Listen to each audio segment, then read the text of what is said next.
Bjóðum velkomna á svið Katrínu Jakobsdóttur.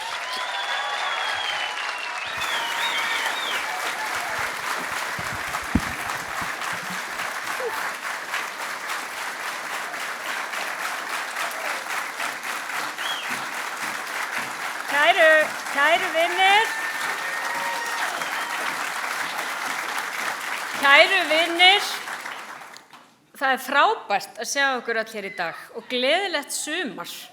Ég var spurð að því af fjölmiðli fyrir nokkrum dögum hvað uppáhalds árstíðin og ég skrifaði auðvitað sumarið. Eitthvað annað hægt á Íslandi, þessu landi þegar allt í einu verður bjart, þegar litirnir verða allt í einu svo sterkir og þegar öll þessi lykt kemur einhvern veginn upp, lyktin af skrjáfandi birki, lyngi, smá rigningu, þegar líka maður með vindinn í fangið og finnur alla lyktina mæta sér.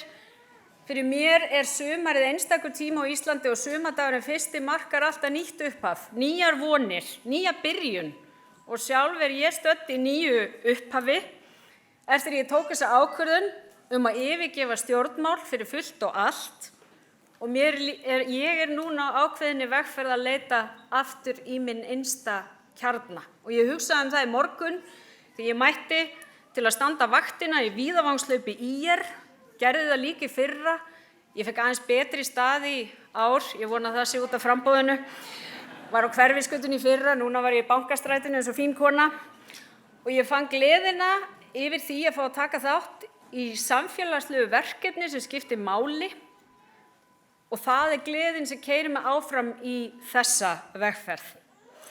Ég hef auðvitað lengi tekið þátt í stjórnmálum og veit því hvenna best að þau eru bara afmarkaður hluti samfélagsins og það svo ótal margt hægt að gera til að gera samfélaginu gagn. Og það nákvæmlega það sem veldur því að ég ákvað að gefa kost á mér í þetta embætti. Það vegna þess að ég hef brennandi áhuga á því að vinna þessari þjóð allt það gagn sem ég get og þess vegna hendi ég mér af stað í þessa vegferð. Ég var einmitt spurð líka á fundi á Hvolsvelli held ég að það verið.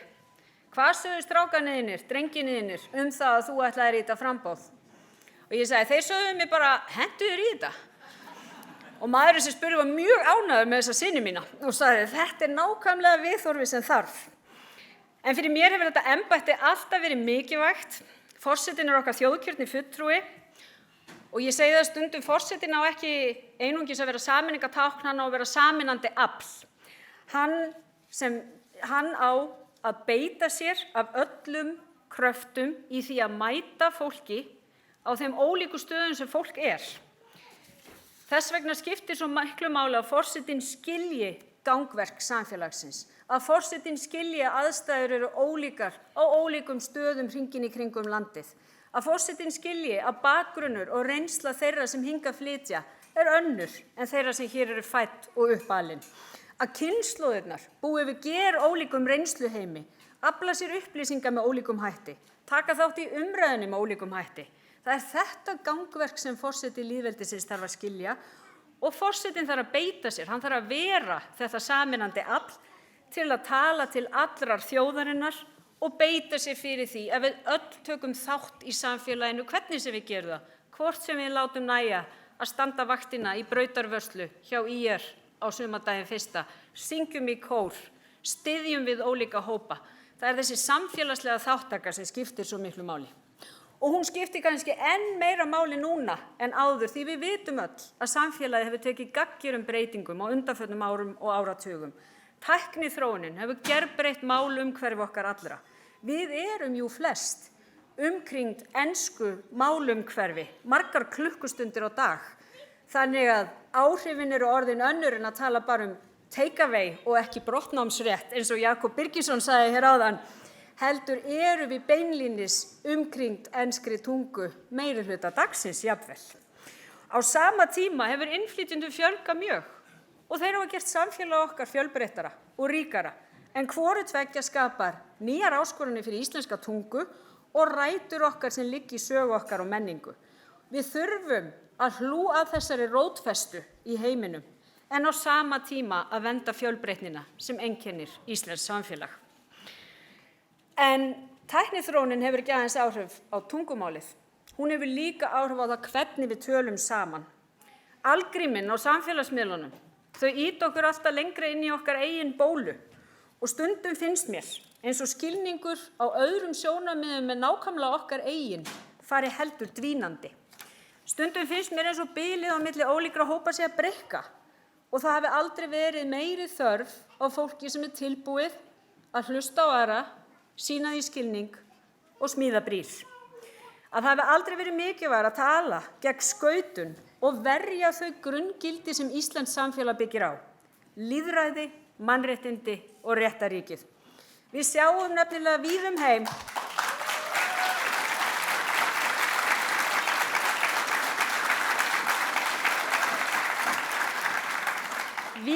sjáum við grafið undan lýðræðinu í lýðræðisríkjum.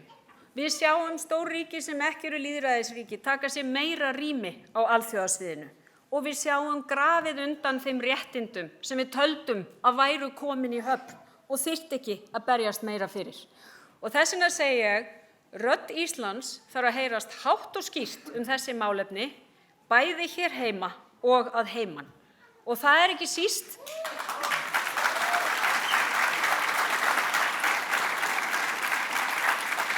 síst vegna þessara mála sem ég hef fylgst með á undanförnum árum að ég býð mig fram í embætti forseta. Ég stend styrkum fótum í íslenskri menningu og sögu og ég vil vinna menningu og tungu gagn hvar sem ég get, en ég hef líka fylgst með þróun lýðræðis og mannréttindi í heiminum á undanförnum árum og ég vil svo sannarlega leggja mitt af mörkum til að verja þau gildi sem við Íslendingar höfum verið sammála frá upphafi vega. En kæru vinir, þegar ég var 4 ára 1980 þá var Vigdís Finnbogadóttir kjörin forseti, fyrsta konan sem var kjörin forseti með lýðræðislegum hætti. Kjör hennar og framganga gerðu það að verkum að heil kynslóð ólst upp við það að okkur stelpunum væru allir vegir færir.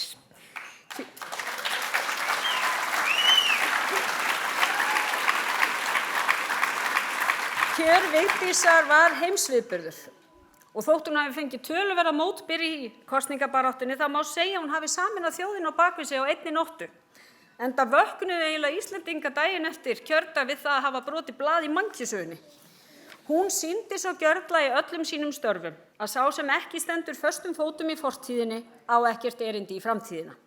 Þegar hún var kjörin sýndi hún afburðaþekking á menningu þjóðarinnar og sögu, en vísaði leið veginn til mikilvægustu málefna framtíðarinnar, umhverfisverndar, menningarlegrar fjölbreytni og jafnréttis. Mörgum árum síðar, eftir snjóflóðin í Súðavík og á Flateyri, var ég ármaður skólafélags menntaskólans við Sund og satt í stjórn félags framhaldsskólanema. Eftir þessi skelfilegu snjóflóð sem höfðu skekið þjóðina alla og valdið svo ómældum skaða, þá sögðum við þessi krakkar okkur langar að gera eitthvað. Hvað getum við gert? Og við ákváðum að halda blísför í miðborg Reykjavíkur. Sáum ekki fyrir hvað myndi gerast fyrr en tugir þúsunda mættu í miðbæinn til þess að standa með Súðvíkingum og Flateyringum. Við höfðum samband við Vigdísi Finnbogadóttur og hún mætti á svæðið. Og þá fann maður hvað það skiptir miklu máli að hafa forseta sem getur staðið með þjóðinni þegar virkilega á móti blæs. Og þess vegna hef ég alltaf verið þeirri skoðunar hversu mikilvægt þetta embætti er fyrir þjóðina, að forseti geti sýnt forystu og auðmýkt í senn, verið sameinandi afl eins og ég sagði hér áðan, en ekki heldur að vera hræddur við að geta tekið erfiðar ákvarðanir, varið hagsmuni Íslands og alþjóðavettvangi, verið sannur fulltrúi íslensks samfélags, atvinnulífs, menningar og íþrótta, hafi reynslu, þekkingu og dómgreind til að taka réttar ákvarðanir þegar á reynir, hvað sem líður öllum stundarvinsældum og teki þær með óhlutdrægum hætti. Eitthvað hef ég heyrt af því í þessari baráttu að minn pólitíski ferill gerir mig vanhæfa til að takast á við embætti forseta. Og þá segi ég tel mig hafa sýnt það í mínum verkum, með þeirri reynslu og þekkingu sem ég hef aflað mér, með þeirri reynslu að átta mig á því að mínar skoðanir eru ekki endilega alltaf þeir réttu, heldur skiptir máli að hlusta og leggja mat á skoðanir annarra, að ég hafi haft heildarhagsmuni að leiðarljósi, hvort sem það var í gegnum heimsfaraldur, náttúruhamfarir eða aðrar þeir áskoranir sem hafa mætt mér í mínum stjórnmálastarfi. Ég er ekki í nokkrum vafum að við sem erum í framboði höfum öll okkar skoðanir og lífsýn. En þjóðin verður að geta gert þá kröfu á hendur forseta að hann eða hún byggi sínar ákvarðanir ekki eingöngu á eigin skoðunum, heldur einmitt leggi sig fram að hlusta eftir ólíkum sjónarmiðum og leggja óhlutdrægt mat á þau og taki ákvarðanir sínar ávallt með hagsmuni heildarinnar að leiðarljósi. Þegar við ræðum málskotsréttinn, þá skulum við muna það að ef stór mál liggja fyrir Alþingi, þar sem djúpur ágreiningur sem varða langtíma hagsmuni samfélagsins og mikil andstaða við á meðal þjóðarinnar, eða eins og fyrrverandi forseti orðaði það, gjá hefur skapast milli þings og þjóðar, þá ber forseta að meta hvort rétt að skjóta þeim til þjóðarinnar. Einhverjir hafa haldið því fram að það geti verið erfitt fyrir mig ef fyrrverandi samstarfsmenn í eigin flokki eða samstarfsflokkum eigi hlut að máli. Þá rifja ég það nú upp að fyrrverandi forseti sem talaði gjá milli þings og þjóðar, Ólafur Ragnar Grímsson, hafði burði til að vísa umdeildasta máli seinni tíma, ekki einu sinni heldur tvisvar í þjóðaratkvæðagreiðslu, þó að yfirgnæfandi meirihluti ráðherra á þeim tíma hafi áður verið í hans eigin flokki, Alþýðubandalaginu, þegar hann var formaður.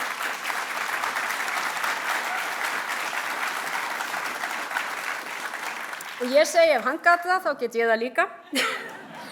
Því þá kröfu hljótum við að gera á forseta. Þá kröfu hljótum við að gera á forseta að ekki skipti máli hver situr í ríkisstjórn hverju sinni. En kæru vinir, það eru viðsjárverðir tímar í heiminum, stríðsátökum fer fjölgandi, mannkynið stendur frammi fyrir stórum áskorunum á sviði umhverfis- og loftslagsmála, tækniþróunarinnar sem ég nefndi hér áðan, og það óendanlega mikilvægt að forseti geti talað skýrri röddu fyrir gildum Íslands, bæði hér heima og á alþjóðavettvangi. Lýðræði, jafnrétti, mannréttindum og friðsamlegum lausnum. Leggi líka sitt af mörkum til að Ísland geti nýtt tækifærin til framfara og velsældar fyrir alla landsmenn. Það skiptir máli að forsetinn þekki land og þjóð, þekki náttúru og sögu, skilju mikilvægi þess að við viðhöldum jafnvægi öllum okkar ákvörðunum til framtíðar. Og ég trúi því að ég geti gert gagn fyrir samfélagið í þessu embætti. Það er ástæðan fyrir því að ákveða ekki að kosta mér og allir þeir dagar sem hafa liðið síðan ég tók þá ákvörðun hafa verið spennandi. Ég hef lært eitthvað nýtt á hverjum einasta degi og það rifjast upp fyrir mér hversu mikil forréttindi það eru, því ég var alin upp við að ferðast landið, tala við fólk og kunna meta allt það sem við eigum sem samfélag, hve mikil forréttindi það eru að geta ferðast þetta land, fá að hitta fólk, tala við það, hlusta eftir sjónarmiðum, finna þennan kjarna í þjóðarsálinni sem við eigum og þó að auðvitað séu ýmis mál rædd þar sem má gera betur, því þannig er það alltaf. Þá get ég sagt að það er hvergi betra að búa en hér. Fegurðin, samtalið, við erum einstaklega heppin með land og þjóð. Og þess vegna segi ég hlakka til þessara baráttu framundan. Ég er þakklát fyrir að þið eru hér í dag, þakklát þessum frábæru listamönnum sem hér tróðu upp fyrir okkur. Nú er sumari framundan, ég held þetta verið skemmtileg barátta og ég held sömuleiðis að við eigum eftir að fá tækifæri til að ræða hin stóru mál íslenska lýðveldisins til framtíðar, bæði hér heima og að heiman. Kæra þakki, kæru vinir, fyrir að koma. Njótum sumarsins, baráttunar og ég treysti á ykkur að við gerum þetta saman. Takk.